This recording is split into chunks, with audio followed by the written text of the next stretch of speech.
Bonjour, c'est Cryptoly, j'espère que vous allez bien en ce mardi 21 novembre 2023. C'est avec plaisir qu'on se retrouve aujourd'hui pour parler du CRO, la crypto de Crypto.com. Alors comme d'habitude, on va disséquer cette vidéo en deux parties. Une partie fondamentale, on va revenir sur ce qu'est CRO, sur ce qu'est Crypto.com, sur ce qu'est Chronos, la blockchain qui est derrière Crypto.com, et ensuite on va aller dans la partie technique, sur les graphiques pour se projeter court, moyen, long terme sur des prix d'achat, des prix de vente, vu l'accélération haussière que l'on a eue ces derniers jours. Il est important de faire le point et on commence ensemble.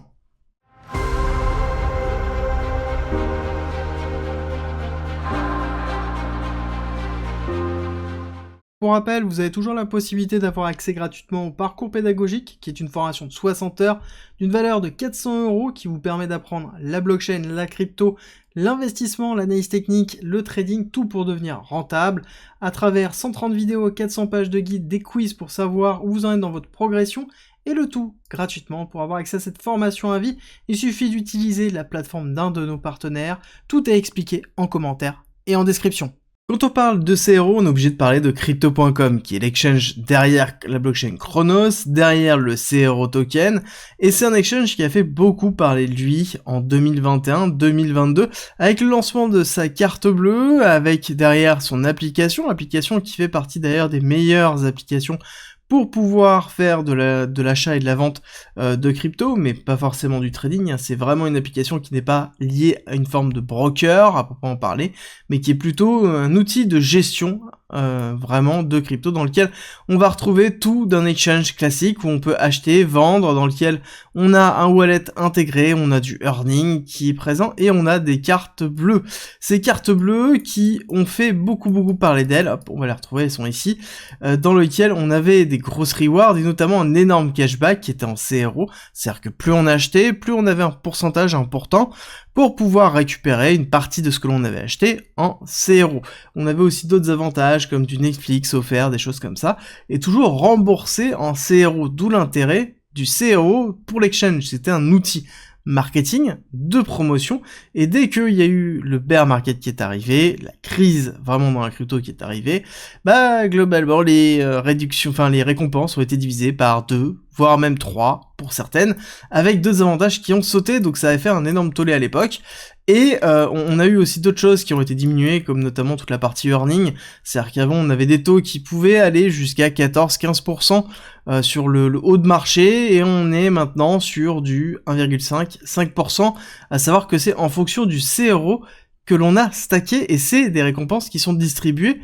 en CRO particulièrement. Donc on fait toujours très attention par rapport à ça, parce que ça veut dire que on a une pression baissière au niveau du CRO, on a un rôle au niveau du CRO, au niveau de l'exchange, mais c'est un rôle promotionnel, d'accord? Donc il faut bien comprendre l'impact entre les deux et la relation entre les deux. À côté, on a le CRO qui est utilisé dans Chronos, donc parce qu'on a le CRO, la représentation du CRO et l'utilisation du CRO par l'exchange Crypto.com, mais on a l'utilisation du CRO dans la blockchain qui est derrière, qui est Chronos. Chronos, donc qui est une blockchain, qui est une layer 1, donc qui a pour but de créer tout simplement des outils pour que les développeurs construisent des applications décentralisées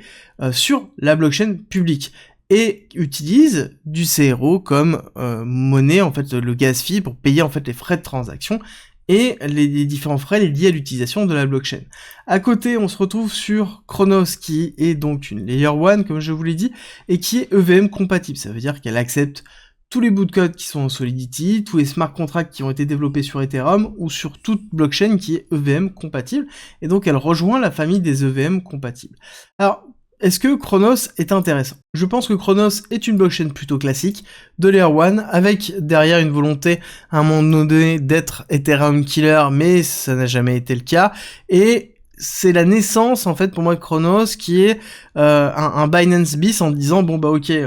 Crypto.com s'est dit je vais faire comme Binance, je vais lancer ma propre blockchain, ma propre crypto, et je vais essayer de drainer un écosystème autour de ça pour faciliter l'accessibilité à la finance décentralisée directement à travers Crypto.com et Chronos. Le problème, c'est que ça s'est pas passé de la même façon, on n'a pas du tout la même TVL, on n'a pas du tout la même ancienneté, et à côté, on a quand même un nombre de commits, un nombre de développeurs qui est relativement faible. En l'état, on a des applications qui sont en train d'arriver, parce que Chronos, il y a peu, on n'oublie pas, était en bêta, en main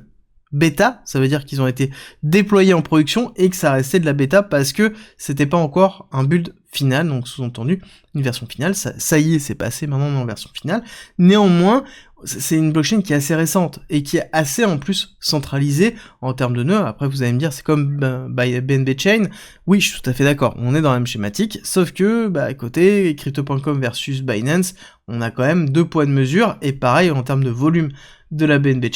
Chain a été très rapide dans son évolution pour pouvoir récupérer tout le volume qui ne pouvait pas être fait sur Ethereum au moment où on était en plein bull run. Et maintenant, ils ont commencé à améliorer les choses avec justement OPBNB et ZKBNB, ce qui n'est pas forcément le cas au niveau de Chronos. Donc quand on compare les deux, et on est obligé de comparer les deux, parce que les deux, Chronos a été créé comme étant, en tout cas, un opposé à la BNB Chain, et on voit que malheureusement, c'est pas forcément le cas. Est-ce que ça continuera à persister? Je pense, parce que on a Crypto.com et Chronos, et la blockchain qui est utilisée par Crypto.com. Donc ça veut dire que la majorité des fonds qui sont stackés, la majorité des fonds qui transitent, c'est à travers leur blockchain pour limiter les coûts, et ce qui est plutôt en même temps normal. Donc c'est leur infrastructure qui met à disposition du public.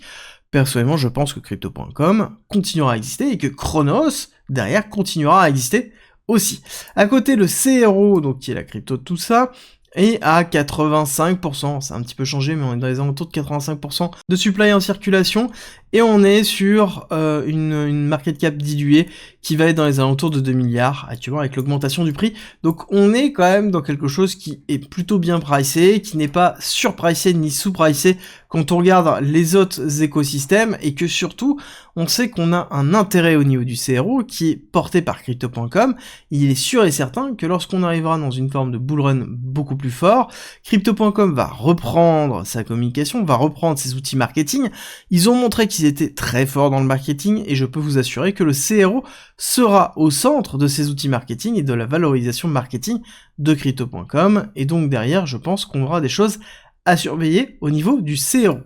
D'ailleurs, au niveau de la partie technique, ce qui est intéressant au niveau du CRO, c'est qu'on est dans quelque chose qui est plutôt classique, avec une phase d'accumulation, phase d'accélération haussière qui a eu lieu vers la fin du bull run 2021, et ensuite on a un retracement en 3 temps A, B, C classique pour arriver dans une zone qu'on connaît très bien, qui est la zone d'accumulation, qui est la spot zone, dans laquelle on est en train de travailler dans cette partie-là, malgré le fait qu'on était quand même dans quelque chose qui était très descendant. Comme je vous le disais, on n'arrivait pas en fait à statuer un lot, on était systématiquement dans des lots de plus en plus bas, et ça y est, on a une rupture, enfin, ici on a cassé ici ce high-là, en consolidant partiellement au-dessus, on n'a pas réussi à consolider suffisamment, on est en train de retracer maintenant, ce qui est plutôt logique, et là actuellement quand on regarde, on a une énorme bougie, ça c'est quoi? Ça c'est ici FTX, d'accord? Donc c'est la pression que l'on a vu au niveau du marché sur les exchanges, et on voit que Crypto.com n'arrive pas à repasser au niveau de FTX, alors que beaucoup ont réussi à reconsolider au-dessus.